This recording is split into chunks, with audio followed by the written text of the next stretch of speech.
And we're lucky enough to have her give this program for us. So I'll let her get started.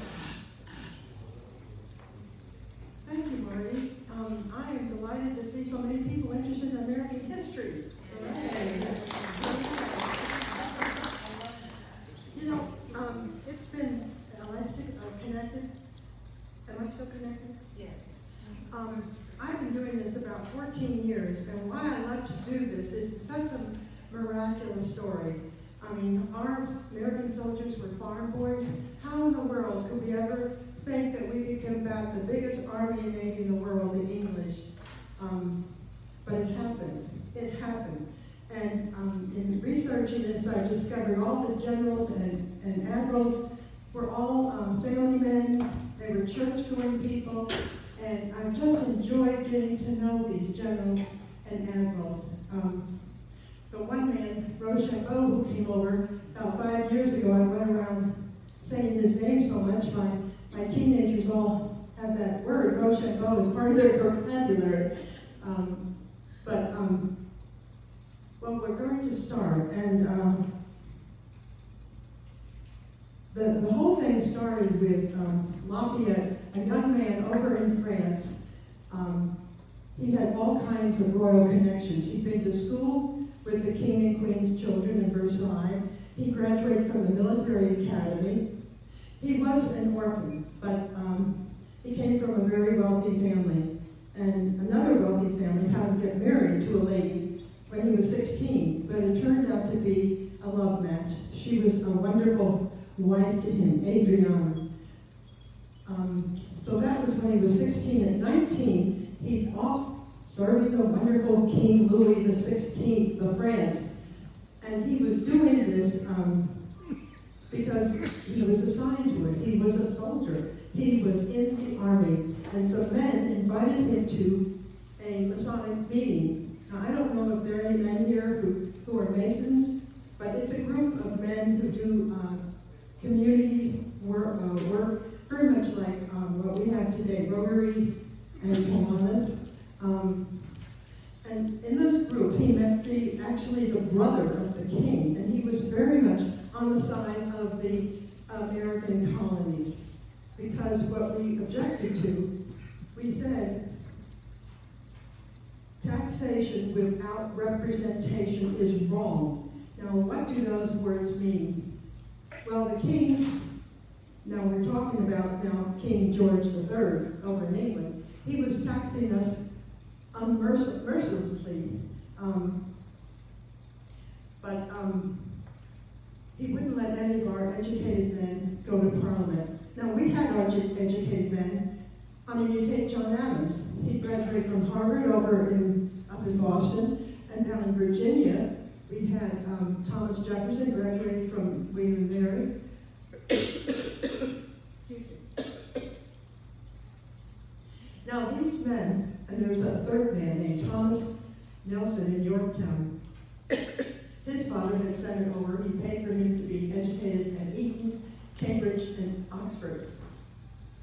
Now, we should have had those men be sent to Parliament, but the king did not think we were, I guess, up to it. So that's one of the reasons we fought to become independent. And so everything started with this young man, Lafayette, who was working in the army in France. But there was another man who was starting all this, and his name was Benjamin Franklin. Now, Benjamin Franklin was an inventor, and he was also a retired, successful businessman. He started in a print shop, and then he started the Gazette of Pennsylvania. And then other states wanted to do the same thing, and he sold franchises. So by the time the war started, he was a successful businessman. He went to France for 15 years to try to get the king to help us with men and guns and cannons. Now, Benjamin Franklin, when he arrived, he did come with a lawyer up in Boston, Adam, what am I thinking? Wonderful John Adams, a lawyer. But now when he got over there to see the king, He had to wait 2 years to get an appointment. But during those 2 years, Benjamin Franklin learned French. And another thing, oh,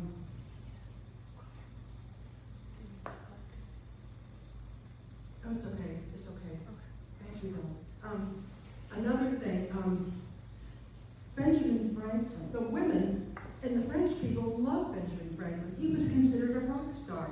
Now you might say, well, what did he invent? Well, women used to cook over fireplaces, but because of Benjamin Franklin, he invented the Franklin stove. I think all women in the world should thank Benjamin Franklin. So he left Philadelphia, his wife in charge of the business, the printing business, and he went to Paris. For 15 years he was, but it took that long to get the king to say yes, to send us soldiers, to send us weapons, cannons. It took a number of years to convince the king. And at the beginning, you know, he didn't know if we had the manpower and if we had the will. But he eventually did. But now let me think. Here's a map now.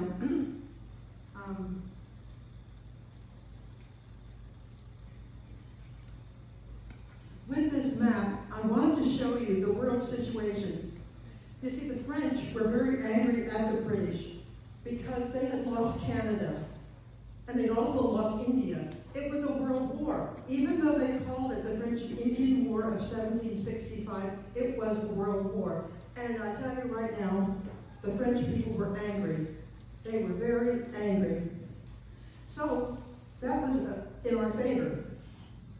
And of course, if you study French history, you find out the French and the English have been fighting for years. There was even 100 years of war. But I'm showing you this map because I wanted you to see the size of the American colonies. We were 13 colonies. And I want you to see what the French Louisiana is, and Mexico. There was a Mexican, a Spanish man down there who helped us, who I will talk about later.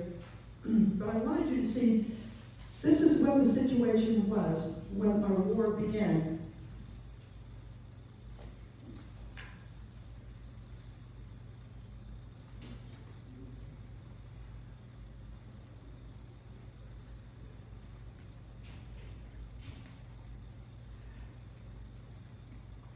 Why don't you sit here? I want to introduce Emily, my helper. Hello. Emily's a giant help. Now this is the Caribbean.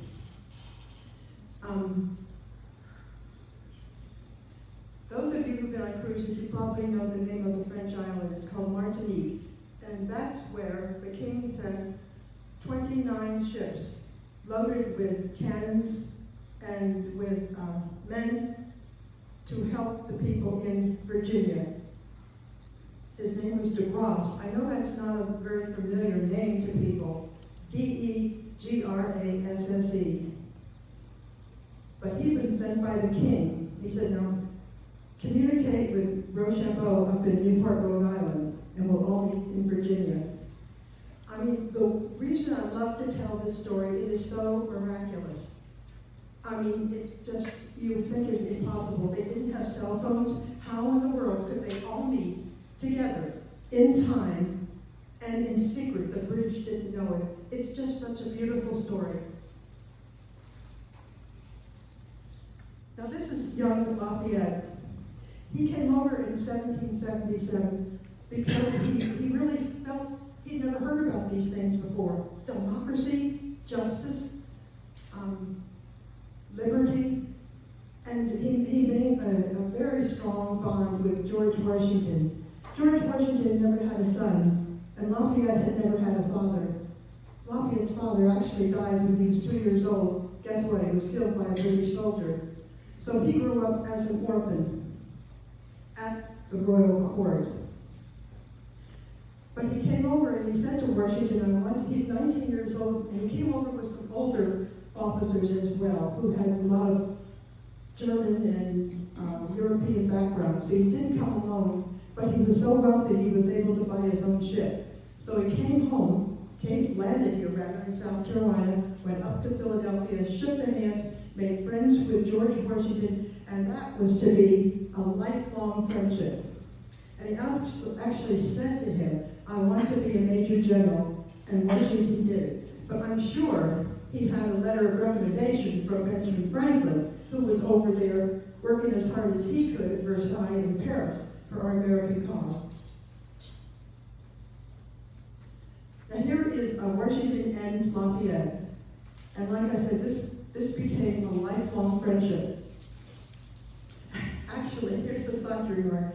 His second child was a boy named him George Washington Lafayette. I mean, I love finding out these sweet little stories. Now, this is a picture of Benjamin Franklin, and the man signing the check was the head man, the finance man at the French court.